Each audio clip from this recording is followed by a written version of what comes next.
কাজী সানাউল্লাহ পানিপথী, তাফসিরে মাজহারের লেখক। 7 বছর বয়সে তিনি কোরআনের হাফেজ হয়েছেন। 7 বছর বয়সে হিফজ শেষ করে শাহ ওয়ালিউল্লাহ মুহাদ্দিসে দেহলভির কাছে তিনি হাদিসের শিক্ষা গ্রহণ করেন। কোরআন শিক্ষা শেষ করে হাদিস শিখছেন শাহ ওয়ালিউল্লাহ মুহাদ্দিসে দেহলভির কাছে।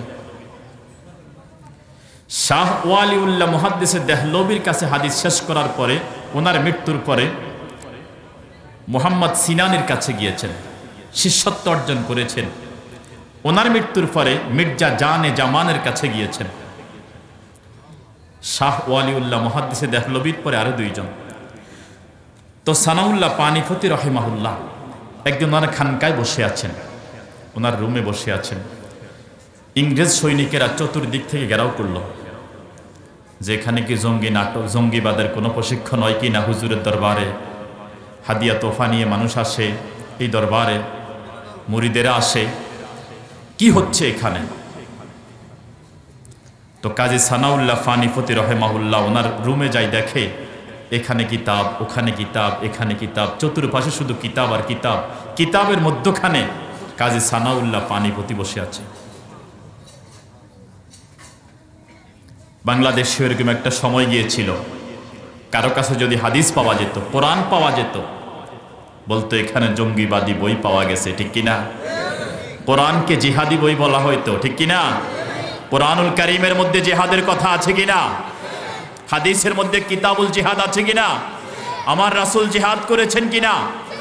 কোরআন যতদিন থাকবে জিহাদের আলোচনা ততদিন থাকবে।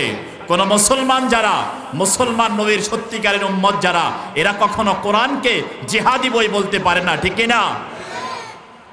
এবার কাজী সানাউল্লাহ পানিপথীর চতুর্দিক থেকে ঘেরাও করলো ইংরেজ সৈনিকেরা।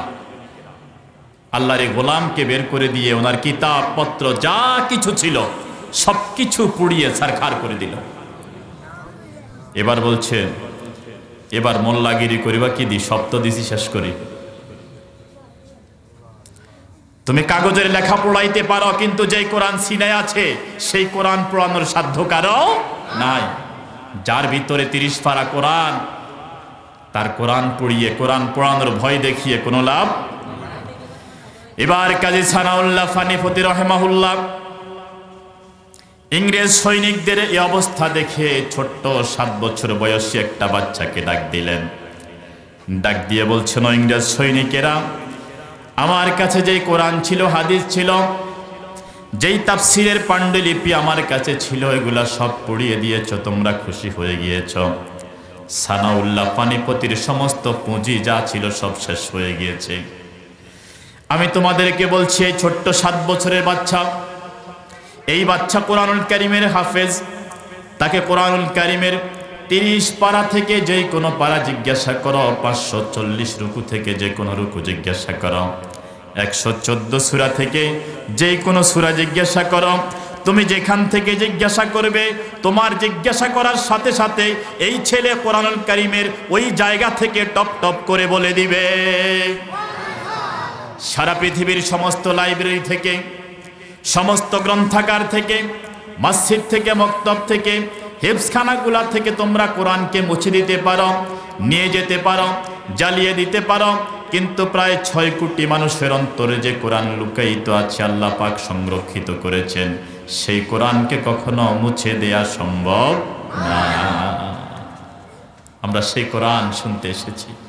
বাদশা হারুনুর রশিদের দরবারে এক ইহুদি পাদ্রী গিয়েছে একবার।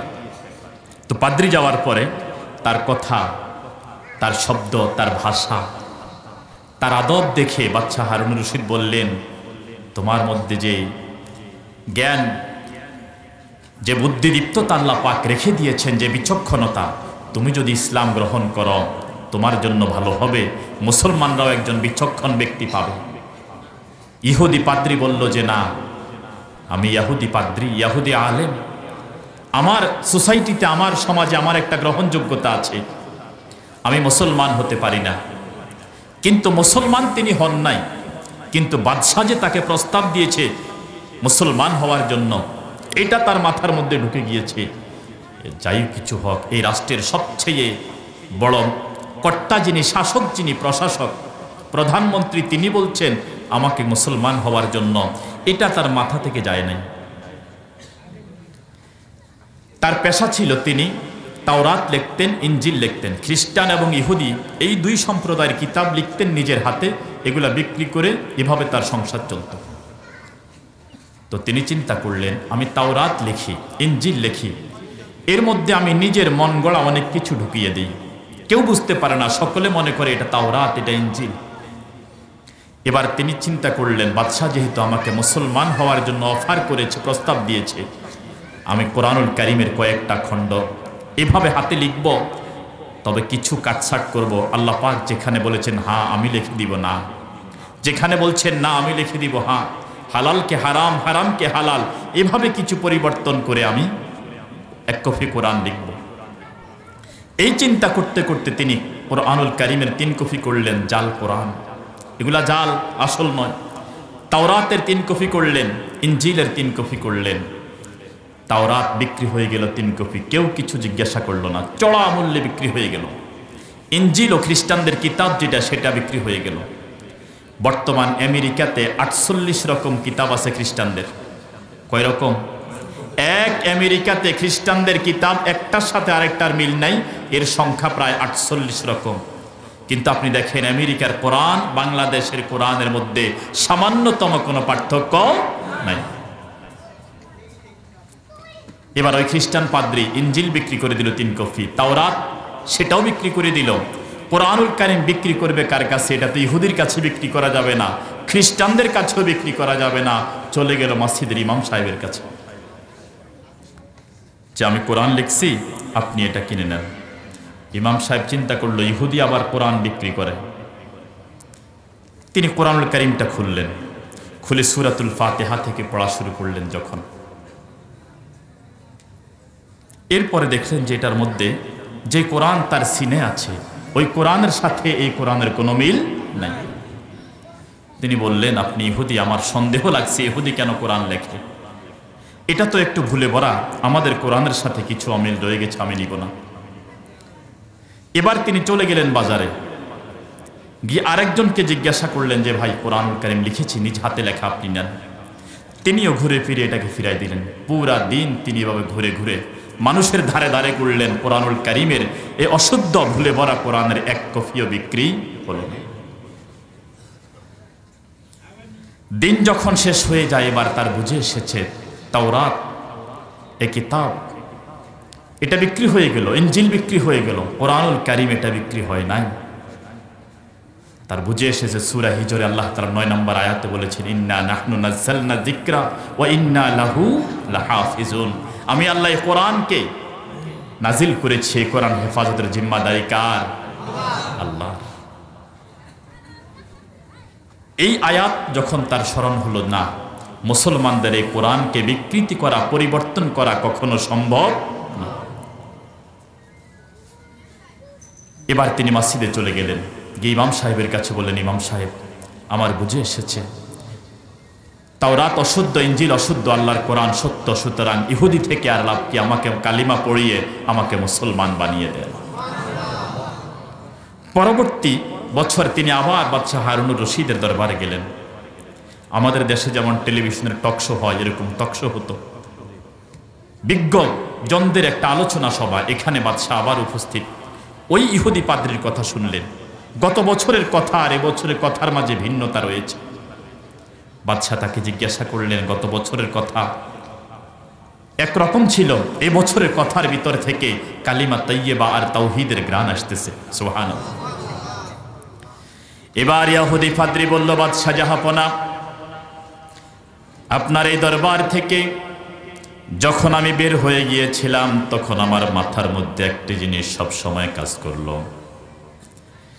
আমার যিনি প্রস্তাব দিয়েছেন, তিনি এই দেশের বাদশাহ, সর্বোচ্চ পয়সাওয়ালা, সবচেয়ে ক্ষমতাওয়ালা, এমন ব্যক্তির প্রস্তাব আমার মাথা থেকে সব সময় বিদ্ধ হয়েছিল, কখনো যায় না। যখন ঘুম থেকে উঠি তখনই মাথায় আসে, বাদশাহ প্রস্তাবটা দিয়েছেন, বিবেচনা করব কিনা। এটা করতে করতে তাওরাত পরীক্ষা করলাম, ইনজিল পরীক্ষা করলাম, সবগুলা পরীক্ষায় আমি জিতে গেলাম। কিন্তু আল্লাহর কোরআনের পরীক্ষা করতে গিয়ে আমি ধরা খেয়ে গেলাম। আমার মনে হলো কোরআনুল কারীম হেফাজতের জিম্মাদারি নিয়েছেন কে? এই জন্য কোরআনুল কারীম সত্য। আমি খবর নিয়ে দেখলাম, যাচাই করে দেখলাম, এই কোরআনুল কারীম এটাকে মুখস্থ করা সংখ্যা এই পরিমাণ মানুষের কলিজায় কোরআনুল কারীম গেঁথে রয়েছে, এটাকে বিকৃত করা অথবা পরিবর্তন করা সম্ভব নয়। আমার বুঝে আসলো কোরআন সত্য, ইসলাম সত্য। এই কারণে আমি কালিমা পড়ে মুসলমান হয়ে গেলাম। এই জন্য কোরআনুল কারীমকে যদি কেউ বিকৃত করতে চায়, এটা সম্ভব নয়। কারণ কোটি কোটি মানুষের কলিজায় এটা হেফাজত, এটাকে সংরক্ষণ করে রেখেছেন কে? দেখেন, রমজান মাসে হাফেজে কোরআন যারা, এরা বিনা লোকমায় কোরআনুল কারীমের একটা হরফ বাদ দেয় না, একটা নক্তা বাদ দেয় না, একটা শব্দ, একটা লাইন। মাত্র 27 দিনে কোরআনুল কারীমের 30 পারা নামাজে দাঁড়িয়ে দাঁড়িয়ে তেলাওয়াত করে। এটা কোনো ছোট্ট কোনো কথা নয়, এটা আল্লাহর রহমত। এই জন্য 13-14 বছরের বহু ছেলে সমাজে আছে, কেউ নামাজ পড়ায় না, শুধু যার ভিতরে কোরআন আছে সকলে তাকে ঠেলে দেয়, যায় কি না? ইমাম সাহেব আজকে নাই, মাদ্রাসায় যেই ছেলেটা পড়ে তাকেই তো সামনে দেয়। কি বলেন? কেন? তার ভিতরে কি আছে? কোরআন আছে। এই জন্য তার আব্বা, তার চাচা সবাই তাকে সামনে দেয় না। তোমার ভিতরে আল্লাহর কোরআন আছে, আল্লাহর কোরআন যার ভিতরে আছে তাকেই সামনে দেয়া যায়, ঠিক কি না? ওমর রাদিয়াল্লাহু তাআলা আনহু যখন ক্ষমতায়, তখন নাফি ইবনে হারিসের সাথে একদিন দেখা। তো তিনি বলতেছেন, তোমাকে পুরা মক্কার দায়িত্ব দিয়েছি। মক্কার যে গ্রামাঞ্চল, মান ইস্তাখলাফতা আলা আহলিল ওয়াদি, মক্কার যে গ্রামাঞ্চল, বিশাল পাহাড় বনাঞ্চল, এটার দায়িত্ব তুমি কাকে দিয়েছ? তো তিনি বলতেছেন, এটার দায়িত্ব দিয়েছি আমি ইবনু আবজাকে। ইস্তাখলাফতু আলাইহি ইবনু আবজা, আমি ইবনু আবজাকে দিয়েছি। এবার ওমর বলেন, মান ইবনু আবজা? ইবনু আবজা আবার কে? বলে, হুয়া মাওলা মিন মাওয়ালিনা, সে আমাদের গোলামদের মধ্যে একজন গোলাম। ওমর বললেন, গোলামকে দিয়েছ? গোলাম তো হয়তো পড়ালেখা নাও পারতে পারে, তাকে কেন তুমি বন মন্ত্রণালয়ের পুরো দায়িত্ব দিয়েছ?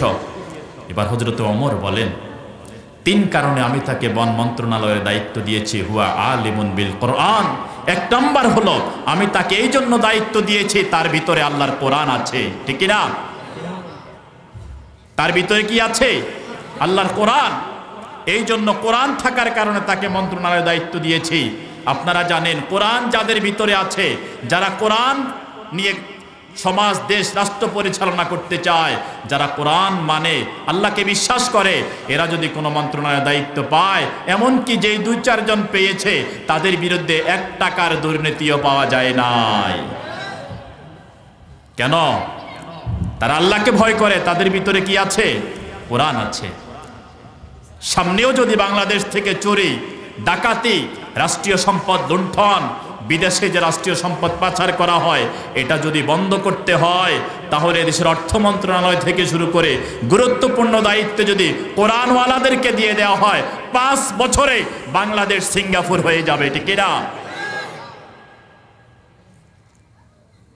এই যে দেখেন, চুরি কিছুটা বন্ধ হয়েছে, সবজির দাম কি কমা কমছে। গত বছর 50 টাকার নিচে কোনো শাকসবজির দাম কমে নাই। এই বছর মাত্র 2 টাকা ফুলকপির পিস, বাজারে আসলে দাম বাড়ে। আজকে 4 কেজি টমেটো কিনছি 100 টাকা দিয়ে। জুলুম যখন চলে যায়, দুর্নীতি, চুরি যখন চলে যায়, বড় বড় অপরাধ গুনাহ যখন চলে যায়, ওই জনপদে শান্তির ফয়সালা করে দিবেন কে?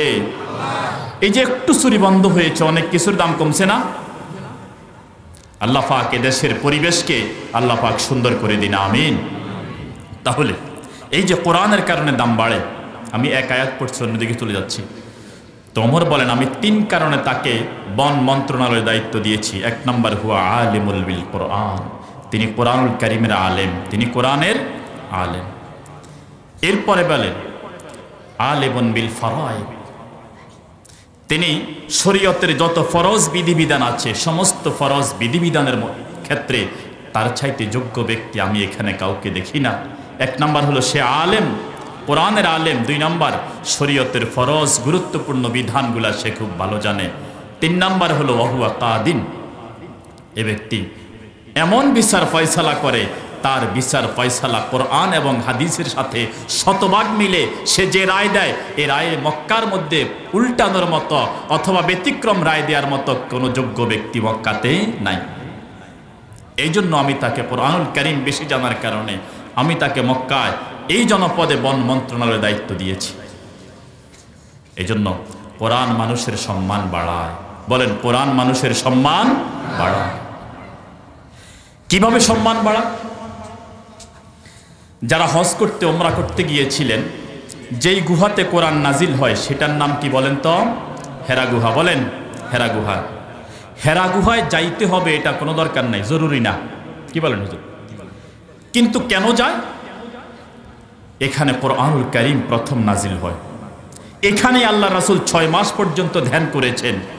যেই জায়গাতে কোরআনুল কারীমের প্রথম আয়াত নাজিল হয়, এইটার প্রতি মানুষের একটা টান, একটা আগ্রহ। হুব্বিবা ইলাইহিল খালা, রাসূল এখানে অবস্থান করাকে ভালোবাসতেন, রাসূলের ভাল লাগতো। এই জন্য যতজন হজ করতে ওমরা করতে যায় প্রত্যেকের আগ্রহ থাকে যে হেরা গুহা জাবালে নূরে ওখানে একবার যাওয়া। কেন ওখানে? যে ওখানে কোরআন নাজিল হয়েছে। এবার বলেন তো, কোরআনের কারণে হেরা গুহা এটার দাম বাড়ছে নি? হেরা গুহার প্রতি মানুষের দিলে মোহাব্বত বাড়ছে কিনা? এবার আসেন, কোরআনের কারণে মক্কার দাম বাড়ছে কিনা? বাড়ছে। মদিনার দাম বাড়ছে। এবার দেখেন, কোরআনুল কারীম যেই মাসে নাজিল হয়েছে, রমজান মাস, এই মাস বাকি অন্য মাসের চাইতে দামে কিনা? কথা বলেন, দামে কিনা? তাহলে কোরআনের কারণে মক্কার দাম বাড়লো, হেরা গুহার দাম বাড়লো, মদিনার দাম বাড়লো। এমনকি যেই মাসে কোরআন নাজিল হইল, রমজান মাস, সেটার দাম বাড়ছে কিনা? এবার দেখেন, কোরআন যেই রাতে নাজিল হয়, লাইলাতুল কদরে, লাইলাতুল কদরের নাম শুনছেন নি? খায়রুম মিন আলফি শাহর। পুরা 1 বছরে যা নাজিল হতো, কদরের রাত্রিতে, সবে কদরে ওই পরিমাণ নাজিল হতো। আল্লাহ তাআলা বলেন এই এক রাত কোরআনের কারণে 1000 মাসের চাইতে বেশি দামি। তাহলে এবার আসেন, সমস্ত ফেরেশতাদের মধ্যে সবচেয়ে দামি হলো জিবরাইল। দামি কে? তিনি রাসূলের কাছে কোরআন নিয়ে আসছেন। তাহলে কোরআনের কারণে জিবরাইল দামি হয়েছে। কোরআন আমাদের রাসূলের উপর নাজিল হয়েছে, কোরআনের কারণে রাসূল দামি হয়েছে।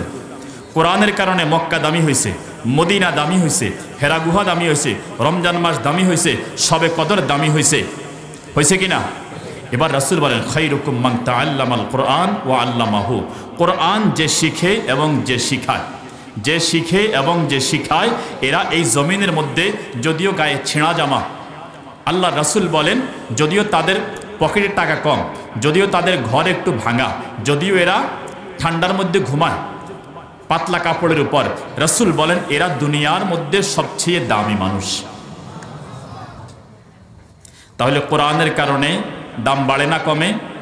এবার আসেন, আমার গায়ে পাঞ্জাবি এটা আছে, যদি এটা থেকে এক টুকরা কাপড় কেটে কোরআনুল কারীমের একটা গিলাপ লাগানো হয়, এটা যদি কখনো হাত থেকে পড়ে যায়, এটাকে উঠাইয়ে আমরা চুমা দিই কিনা? কি কাপড় এটা কি কোরআন? বলেন, কাপড় এটা কি কোরআন? কেন চুমা দিচ্ছি? এটা কোরআনের সাথে লাগছে। বলেন, এটা কোরআনের সাথে লাগছে, তো এই জন্য কাপড়ের দাম বাড়ছে। আচ্ছা বলেন তো, কোরআনের উপর দিয়ে লাগার কারণে যদি এই কাপড়ের দাম এত বাড়ে, এই যে বাচ্চাগুলা যারা কোরআন 30 পারাকে ভিতরে ঢুকাই ফেলছে, তাদের দাম কি পরিমাণ? সুবহানাল্লাহ।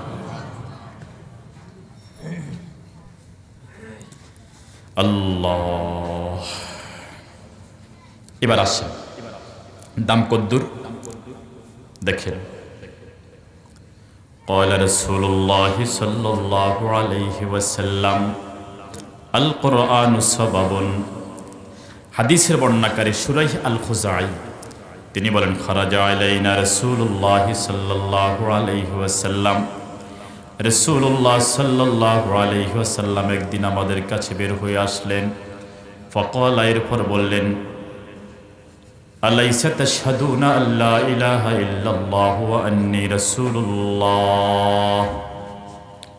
আমার সামনে যারা বসে আছো, তোমরা কি এটা বলো যে আল্লাহ একজন, রাসূল আমি আল্লাহর রাসূল? বলি, ইয়া রাসূলুল্লাহ, এটা বিশ্বাস করতাম না কেন?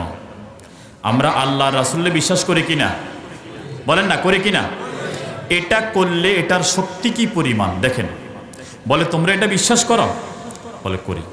বলে কালিমা আল্লাহ তাআলাকে জানছো, আল্লাহ রাসূলকে জানছো কেমনে? বলে কোরআন থেকে। কি থেকে? কোরআন থেকে। বলে তোমরা কোরআনকে বিশ্বাস করো, আল্লাহকেও মানো, রাসূলকেও মানো, এই দুইজনের প্রতি বিশ্বাস রাখো। এটা করলে আল্লাহকে জানছো কোরআন থেকে, রাসূলকেও জানছো কোরআন থেকে। যদি এই বিশ্বাস তোমাদের দিলে থাকে, এটার সাক্ষ্য দাও, তোমাদের মর্যাদা কদ্দুর। এবার বলে ফাইন্না হাযাল কুরআনা সাবাবুন, এই কোরআনটা হলো একটা ওসিলা, একটা রশি। তারফুহু বিয়াদিল্লাহ, এই কোরআনের রশির একটা মাথা হলো আল্লাহর হাতে। কার হাতে? ওয়া তারফুহু বিআইদিকুম, এই রশির আরেক মাথা আল্লাহ রাব্বুল আলামিন তোমাদের হাতে দিয়ে রেখেছেন। নামাজ পড়ে এই রশিটাকে একটু আঁকড়ে ধরো, মাহফিলে এসে রশিটাকে আঁকড়ে ধরো। নিজে কোরআন পড়তে পারো না, সন্তানটায় কোরআন শিখে আঁকড়ে ধরো। এই মাদ্রাসাকে মোহাব্বত করে কোরআনটাকে আঁকড়ে ধরো। ছোট্ট বাচ্চা যে কোরআন পড়তে যায় তার মাথার মধ্যে হাত বুলিয়ে দাও। কোরআন যেটাকে হালাল বলেছে সেটাকে মানো, যেটাকে হারাম করেছে সেটা ছেড়ে দাও। এভাবে যদি কোরআনুল কারীমকে তুমি ধরতে পারো, ইন তামাসসাকু বিহি লান তাদিল্লু ওয়া লান তুহলিকু বাদাহু আবাদা, আল্লাহ তাআলা তার মাথাকে ধরে রেখেছেন। তোমাদের অংশ যেটা তোমাদের কাছে রেখে দিয়েছেন সেটাকে ধরতে পারো। রব্বুল আলামিন যখন তার মাথা ধরে টান দিবেন, ওই রশির মাথা এক টানে তোমাদেরকে জান্নাতে পৌঁছিয়ে ছাড়বে। আমরা কোরআনের প্রতি আমাদের বিশ্বাস আছেনি? এই জন্য কোরআনকে মোহাব্বত করব, কোরআন ওয়ালাকেও মোহাব্বত করবো ইনশাআল্লাহ। কি বলেন? যেহেতু এটা তাফসিরুল কোরআন মাহফিল, কি মাহফিল, এই জন্য কোরআন নিয়ে কিছু কথা বললাম। সময় 15 মিনিট। এবার যে আয়াত পড়ছি আয়াতের দিকে আসেন। হযরত লোকমান হাকিম, নাম কি বলেন? লোকমান হাকিম। কোরআনুল কারীমের 21 নম্বর পারা, সূরা লোকমানের একখান আয়াত, দুইখান আয়াত পড়েছি। তিনি তার সন্তানকে ওয়াজ করতেছেন। কি করতেছেন? কোরআনুল কারীমের ভাষা। ওয়া হুয়া ইয়াইজুহু, এখন আল্লাহ ওয়াজ করছেন, আমরা ওয়াজ করলে অসুবিধা কি? হুজুরের কথা কথা শুধু ওয়াজ করে। আল্লাহ তাআলা ওয়াজ করছেন, ওয়াজ করতেছেন কোরআনুল কারীমে। ইয ক্বালা লুকমানু লিইবনিহি ওয়া হুয়া ইয়াইজুহু ইয়া বুনাইয়া লা তুশরিক বিল্লাহ। এই জন্য আপনি বছরের শুরু সন্তানকে কি শিখাইবেন? এই জন্য আয়াতটা পড়া। লোকমান হাকিম তার সন্তানকে প্রথম যেই সবক দিচ্ছেন, ইয়া বুনাইয়া, হে বাবা, কত আদর করি, হে আমার ছেলে, কলিজার টুকরা সন্তান। প্রথম কথা লা তুশরিক বিল্লাহ, আকাশ আর জমিনের মালিক আল্লাহ, আল্লাহর সাথে কাউকে শরীক করা যাবে না। সন্তানকে প্রথম সবক, এটা সন্তানের প্রথম সবক দেওয়া উচিত। প্রথম তাকে পরিচয় করাইতে হবে কার সাথে? আল্লাহর সাথে। আমাদের শিক্ষা ব্যবস্থা হয়তো আবার কিছুটা জায়গা মতো আসবে। শিক্ষা ব্যবস্থা এখন আর আগের মতো নাই যে ওমর ফারুক কবিতা পড়বে। অনেকগুলা গল্প কবিতা ছিল যেগুলা তাওহীদের গ্রাম ছিল। সৌদি আরবে ক্লাস 2 বইতে একটা কবিতা আছে, দেখেন। কবিতার প্রথম লাইন হলো আল ওয়ালাদু ইয়াতলুবুল হালিব, বাচ্চা দুধ চায়। বাচ্চা কি চায়? কথা বোঝেন না? বাচ্চা কি চায়? দুধ চায়। তো এবার কবিতার দ্বিতীয় নম্বর লাইন, 2 নম্বর লাইন হলো ওয়াল হালিবু ফি দারইল ইবিল, উট হইল, দুধ হইল উটের ওলানে। দুধ কোথায়? উটের। 1 নম্বর লাইন, বাচ্চা দুধ চায়। কবিতার 2 নম্বর লাইন, দুধ কোথায়? উটের ওলানে। এবার বলে ওয়াল হালিবু ইয়াতলুবুল হাসি ওয়াল ইবিলু ইয়াতলুবুল হাসিশ, উট ঘাস চায়। উট কি চায়? বাচ্চা দুধ চায়, দুধ উটের ওলানে। উট কি চায়? ঘাস চায়। কবিতার 4 নম্বর লাইন, ওয়াল হাসিশু ফাওকাল জাবাল, ঘাস হয়েছে পাহাড়ের চূড়ায়। ঘাস কোথায়? পাহাড়ের চূড়ায়। কত নম্বর লাইন গেছে? 4 নম্বর। 5 নম্বর লাইন, ওয়াল হাসিশু ইয়াতলুবুল মাতার, ঘাস বৃষ্টি চায়। ঘাস হয়েছে কোথায়? পাহাড়ের চূড়ায়। এবার পাহাড় আল্লাহকে বলে, আল্লাহ এখানে তো ঘাস আছে, এটা উঠে খাবে, দুধ হবে। এই পাহাড় আল্লাহর কাছে দরখাস্ত করে, আল্লাহ তুমি বৃষ্টি দাও, বৃষ্টি দিলে ঘাসগুলা বড় হবে। কয় নম্বর লাইন গেল? 5 নম্বর। এবারে 6 নম্বর লাইন বলতেছে ওয়াল মাতারু ইনদা জিল জালালি ওয়াল ইকরাম, বৃষ্টির নিয়ন্ত্রণ, বৃষ্টি দেয়ার অথবা না দেয়ার একমাত্র মালিক কে? দেখছেন কবিতা কোন জায়গা থেকে কোন জায়গায় গেছে। 1 নম্বর লাইন আবার বলছি, আল ওয়ালাদু ইয়াতলুবুল হালিব, বাচ্চা দুধ চায়, ওয়াল হালিবু ফি দারইল ইবিল, দুধ হইছে উটের ওলানে, ওয়াল ইবিলু ইয়াতলুবুল হাশিশ, উট চায় ঘাস, ওয়াল হাশিশু ফাওকাল জাবাল, ঘাস হইল পাহাড়ের উপরে, ওয়াল জাবালু ইয়াতলুবুল মাতার, এবার পাহাড় আল্লাহর কাছে বৃষ্টি চায়, এবারে বৃষ্টি তো কার কাছে? আল্লাহর কাছে। এই একটা ছোট্ট একটা কবিতা এখান থেকে একেবারে তাওহীদের বীজ বাচ্চার অন্তরে লুকায়িত ঢেলে দিয়েছে, রোপণ করে দিয়েছে যে বৃষ্টি দেওয়ার একমাত্র ক্ষমতা কার? আল্লাহর। এজন্য এরকম শিক্ষা দিয়ে, এরকম কবিতা দিয়ে যদি আমাদের সিলেবাসকে, শিক্ষা ব্যবস্থাকে সাজানো হতো, তাহলে ইসলামের বিরুদ্ধে কথা বলা, মসজিদ মাদ্রাসা দেখলে নাক ছিটকানো, এরকম লোকের সংখ্যা বাংলাদেশে পাওয়া যেত না। এজন্য সন্তানের প্রথম শিক্ষা যেটা, এটা তাওহীদের শিক্ষা হবে, এটা আল্লাহর সাথে সম্পর্কের শিক্ষা হবে। লোকমান হাকিম যেমন সন্তানকে বলেছেন, ইয়া বুনাইয়া লা তুশরিক বিল্লাহি ইন্নাশ শিরকা লাযুলমুন আযীম, ও আমার সন্তান, লা তুশরিক বিল্লাহ, আল্লাহর সাথে কাউকে শরীক করো না। ইন্নাশ শিরকা লাযুলমুন আযীম, শিরক হইল সবচেয়ে বড় জুলুম। শিরক সবচেয়ে বড় জুলুম। কিভাবে জুলুম দেখেন, আপনাকে সুন্দর করে খানা খাওয়াইছে একজনে, আপনি বললেন এটা খাওয়াইছে আরেকজনে, যিনি খাওয়াইছেন তিনি মনে কষ্ট পাইবেন কিনা? ঠিক শিরক করা মানে আল্লাহ তাআলা যা জানেন, যা বুঝেন, যা পারেন, এটার ক্রেডিট কৃত্য অন্যকে দেয়া। অমুক জায়গায় গেছি সন্তান দিছে, এরকম বলে কিনা? একজন বাংলাদেশে ওয়াজ করতেছে যে আমি যখন আল্লাহর নাম লই তখন ডুবে যাই, যখন পীরের নাম লই তখন বাসি উঠি। নাউজুবিল্লাহ বলেন। এভাবে শিরক যেগুলা হয়, এই শিরকের সাথে ইসলামের কোনো সম্পর্ক। হাদিসে কুদসি হযরতে আনাস বলেন, ইয়া ইবনা আদম লাউ আতাইতানি বিকিরাবিল আরদি খাতায়া, ও আদম সন্তান, যদি তুমি আজ জমিন থেকে আসমান পর্যন্ত গুনাহ দিয়ে ভরে দাও। একজন জমিন থেকে আসমান গুনাহ দিয়ে ভরতে পারবো? যদি সম্ভব হয়। ইয়া বুনাইয়া লাউ আতাইতানি বিকিরাবিল আরদি খাতায়া, এই জমিন থেকে আসমান পর্যন্ত যদি গুনাহ করতে করতে গুনাহ দিয়ে ভরে দাও, সুম্মা লাকিতানি, এরপর আমি আল্লাহর সামনে এসে তুমি দাঁড়াও, তবে ওয়ালা তুশরিকু বি শাইয়া, সব গুনাহ তোমার আমলনামায় আছে, শুধু আল্লাহর সাথে তুমি কাউকে শরীক করো নাই, শিরকের মতো জঘন্য গুনাহ তোমার আমলনামায় নাই। লা আতাইতুকা বিকিরাবিল আরদি মাগফিরা, যেই পরিমাণ গুনাহ নিয়ে তুমি আমার কাছে এসেছো, আমি আল্লাহ ওই পরিমাণ রহমত নিয়ে তোমার সামনে হাজির হয়ে যাব। এই জন্য যত গুনাহ করেন, সব গুনার মধ্যে আপনার সমস্ত আমলকে বরবাদ করে দিবে যেই গুনাহ, সেটার নাম শিরক, সেটার নাম শিরক। শিরক বিষের চাইতে মারাত্মক। একজন মানুষ যদি বিষ খায় তার দুনিয়ার হায়াত শেষ হয়ে যায়, কিন্তু কোনো মানুষ যদি শিরক করে তার আখিরাত শেষ। এই জন্য আমাদের নামাজ কম, সিজদা কম, আমাদের দান সাদাকা কম, ভালো আমল কম, তাহাজ্জুদ কম, জিকির কম। আল্লাহ তাআলা চাইলে সেটা ক্ষমা করে দিবেন।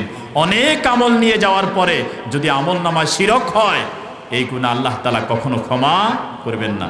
আল্লাহ চাইলে পারেন, কিন্তু আল্লাহ তাআলা সেটা ক্ষমা করবেন না। এই জন্য সন্তানকে তাওহীদের শিক্ষা দেয়া, যে আমাদের রবকে, ছোট্ট বাচ্চাকে শিখানো, আমাদের রাসূলকে, আমাদের দ্বীনকে।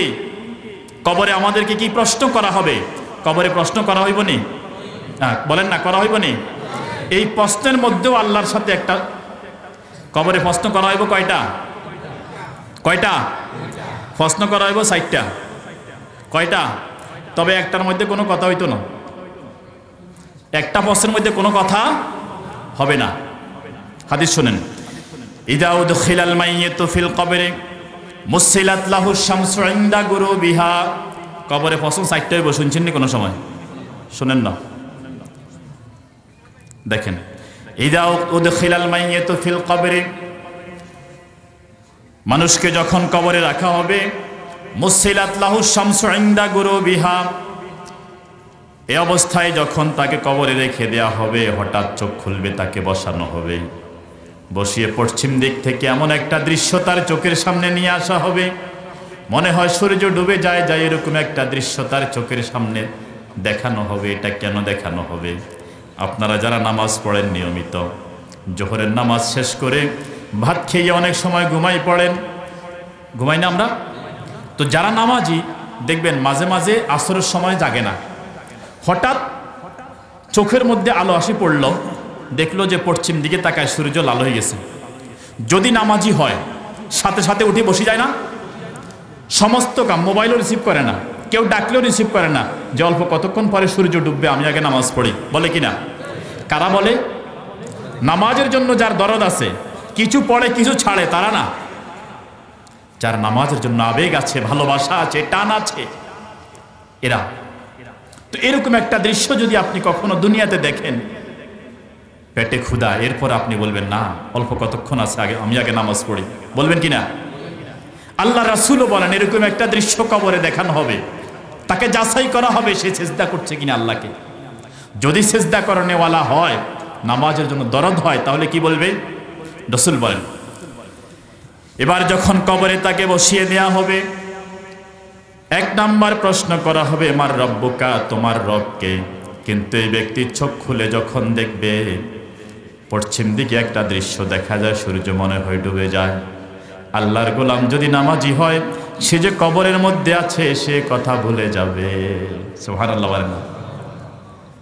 যখন তাকে বলা হবে মার রব্বুকা, ওই নামাজি ব্যক্তি আল্লাহকে 5 বার সিজদা করে, সমস্ত কাজের আগে নামাজকে গুরুত্ব দেয়। নামাজের সময় যখন হয়ে যায় দোকান বন্ধ করে, নামাজের সাথে কোনো কিছুকে সে গুরুত্ব দেয় না, নামাজের দিকে দৌড়ায়। রাসূল বলেন এই ব্যক্তি দুনিয়াতে নামাজ পড়েছে, 5 বার মসজিদের দিকে গিয়েছে। কয়বার? মসজিদ দিকে গেলে লাভ আসেনি? হ্যাঁ, কি লাভ শুনেন। রাসূল বলেন আলা আদুল্লুকুম মা ইয়ামহুল্লাহু বিহিল খাতায়া ওয়া ইয়ারফাউ বিহিদ দারাজাত। আমি রাসূল তোমাদেরকে কি বলে দিব না যে এই কাজ করলে তোমাদের গুনাহ ঝরে যাবে, আল্লাহর কাছে দাম বাড়বে। গুনাহ ঝরে যাবে, আল্লাহর কাছে দাম বাড়বে। আমরা চাই কি না আমাদের গুনাহ ঝরে যাক? বলেন চাই কি না? আল্লাহর কাছে আমাদের মর্যাদা বাড়ুক, আমরা চাই কি না? এবার রাসূল বলেন 3টা কাজ করলে তোমাদের গুনাহ ঝরে যাবে, আল্লাহ তাআলার কাছে তোমাদের মর্যাদা বহুগুণ বেড়ে যাবে। 1 নাম্বার হলো ইসবাগুল উদু আলাল মাকারে, ঠান্ডা পানি, কনকনে শীতের সময় ঠান্ডা পানি দিয়ে ওযু করা। শীত, প্রচন্ড শীত, অনেক শীত, এই জন্য আমরা অনেক সময় কম্বল থেকে বাইরে হইতে চাই না, এরকম হয় কি না? আপনাদের হুজুর চলে এসেছে, আমি এই হাদিস পড়েই শেষ করে দিবে ইনশাআল্লাহ। তাহলে দেখেন, গুনাহ ঝরে, আল্লাহর কাছে দাম বাড়ে 3 আমলে। কয় আমলে বলেন? 3 আমলে, বলে শেষ করে দিচ্ছি। 1 নাম্বার ইসবাগুল উদু আলাল মাকারে, কষ্ট সত্ত্বেও ঘুম থেকে উঠতে মন চায় না, গরমে রাত ছোট, শীতকাল প্রচন্ড ঠান্ডা, এরপরে যদি ওযু করে আল্লাহ পাক তার গুনাহ ঝরাই দিবেন, আল্লাহ পাক তার মর্যাদা বাড়িয়ে দিবেন। তাহলে 1 নাম্বার আমল ঠান্ডা পানি, কষ্ট সত্ত্বেও ভালো করে ওযু করা, কষ্ট সত্ত্বেও ভালো করে ওযু করা। এবার রাসূল বলেন কাসরাতুল খুতা ইলাল মাসাজিদ, বেশি বেশি মসজিদের দিকে যে কদম যায়, প্রতি কদমে কদমে গুনাহ ঝরে, প্রতি কদমে কদমে আল্লাহর কাছে মর্যাদা বাড়ে। কয়টা গেল? 2টা। কয়টা? এবার বলেন ওয়া ইন্তিজারুস সালাতে বাদাস সালাত, এক নামাজ শেষ করে আরেক নামাজের জন্য চৌকান্ন থাকা, সচেতন থাকা, অপেক্ষা করা, নামাজের জন্য মানসিকভাবে নিজেকে প্রস্তুত রাখা যে মাগরিব পড়ে এসেছি, একটু পরে আসার আজান, আজান যখন হয়ে যায় এবার নামাজের জন্য প্রস্তুতি শুরু হয়ে যায়। এই 3 আমল যার মধ্যে পাওয়া যাবে, 1 নাম্বার কষ্ট সত্ত্বেও ঠান্ডা পানি দিয়ে ভালো করে ওযু করা, ভালো করে কি করা? ওযু করা, কোনো রকম না। এরপর বেশি বেশি মসজিদের দিকে কদম বাড়ানো। 3 নাম্বার কি বলছি মনে আসেনি? 1 নামাজের পরে আরেক নামাজের জন্য অপেক্ষা করা। এই 2-3 আমল কারো আমল নামায় পাওয়া গেলে রাসূল বলেন তার গুনাহ ঝরে যাবে, আল্লাহর কাছে মর্যাদা বেড়ে যাবে। এরকম মুসল্লিদেরকে যখন কবরে রাখা হবে, কবরে রাখার পরে যখন তাদেরকে প্রথম প্রশ্ন করা হবে তার আগে একটা দৃশ্য দেখানো হবে, ইদা উদখিলাল মাইয়িতু ফি কবরিহি, মুর্দাকে যখন কবরে রাখা হবে তো এবারে ফায়ুকালু, তাকে বলা হবে মার রব্বুক, তোমার রবকে। এই অবস্থায় সে দেখবে পশ্চিম দিকে যে সূর্য ডুবে যায়, সে যে কবরে আছে সে ভুলে যাবে। যদি আল্লাহর এই গোলাম নামাজি হয় তখন সে কি বলবে, দাউনি, তোমরা আমাকে ছেড়ে দাও, উসল্লি, আমি নামাজ পড়বো। সুবহানাল্লাহ। এই প্রশ্নের কোনো ইয়া নাই, শুধু একটা দৃশ্য দেখাবে সে এই পরীক্ষায় সে পাশ করে কিনা। এই জন্য মুসল্লি হতে হবে যদি কবরের ওই পরীক্ষায় পাশ করতে হয়, ঠিক কিনা? এই জন্য 5 ওয়াক্ত নামাজের মুসল্লি হইতে রাজি আছি না আমরা? এক একটা সিজদার দাম কত আপনি কি জানেন? হাদিস শুনছেন, লা সিজদাতুন ওয়াহিদাতুন খায়রুম মিনাদ দুনিয়া ওয়া মা ফিহা, এক সিজদা দুনিয়া এবং দুনিয়ার মধ্যে যা আছে তার চাইতে দামি। দুনিয়ার মধ্যে কি আছে? ওলামায়ে কেরাম আছে, হাফেজে কোরআন আছে, মুফতি মুহাদ্দিস আছে কিনা? এই সব কিছুর চাইতে এক সিজদা আল্লাহর কাছে বেশি দামি। এবার আরো শুনেন এক কথা, শেখ সালেহ আল ওসাইমিন, সৌদি আরবের বিখ্যাত আলেম, তিনি বলতেছেন এই হাদিস দ্বারা রাসূল দে বলছেন এক সিজদা দুনিয়া এবং দুনিয়ার মধ্যে যা আছে তার চাইতে দামি। এটা বলে শেষ করে দিব। তিনি বলেন এই হাদিসের মর্ম আমি এদ্দুর বুঝছি, পৃথিবী সৃষ্টির পর থেকে ধ্বংস হওয়া পর্যন্ত এই পৃথিবীর উপরিভাগে যত সম্পদ আছে, মাটির নিচে যত খনি আছে, খনিতে যত স্বর্ণ আছে, হীরা আছে, লোহা আছে, তেল আছে, গ্যাস আছে, সাগরের মধ্যে যত মাছ আছে, বনের মধ্যে যত ফল আছে, গাছ আছে, যত বনজ সম্পদ আছে, এই পৃথিবীর জমিনের উপরে যত মানুষের ঘরে যত সম্পদ আছে, নারীর গলায় যত স্বর্ণ গহনা আছে, ব্যাংকে যত টাকা আছে, জুয়েলারি দোকানে যত স্বর্ণ আছে, বিশ্ব ব্যাংক থেকে শুরু করি সমস্ত মানুষের পকেটের টাকা, পৃথিবীর সমস্ত সম্পদ একসাথ করলে যেই পরিমাণ দাম হবে আল্লাহর কাছে এক সিজদার দাম তার চাইতে বেশি। এবার বলেন, আপনি যে নামাজ পড়েন না, আপনি কি দিয়ে এটাকে পুরাবেন? বলেন, কিছু দিয়ে এটার ক্ষতিপূরণ করা সম্ভব? সিজদার বিকল্প কি? সিজদা। বলেন, সিজদার বিকল্প কি? এটার বিকল্প কিছু নাই। সিজদার বিকল্প কিছু নাই। এজন্য নামাজ পড়বেন তো ইনশাআল্লাহ? পড়বেন তো ইনশাআল্লাহ?